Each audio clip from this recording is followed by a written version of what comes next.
ताज़ा तरीन वीडियोस के लिए चैनल को सब्सक्राइब करके बेल आइकन और ऑल नोटिफिकेशन पर क्लिक करें ताकि आपको मिले हर अपडेट सबसे पहले।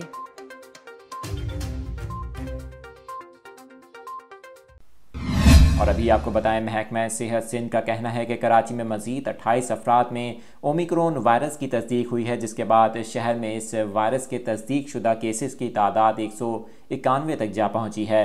गुज़िश्ता 24 घंटों के दौरान शहर में मुस्बत केसेस की शरह 15.5% तक पहुँच गई। सूबाई महकमा सिंध के मुताबिक शहर कायद में ओमिक्रॉन के सबसे ज़्यादा 83 केसेस ज़िला शर्की में सामने आए हैं। दूसरे नंबर पर 49 केस ज़िला जनूबी में हैं। ज़िला वस्ती में 13, गरबी और मलीर में 4 अफराद में ओमिक्रॉन वायरस की तस्दीक हुई है।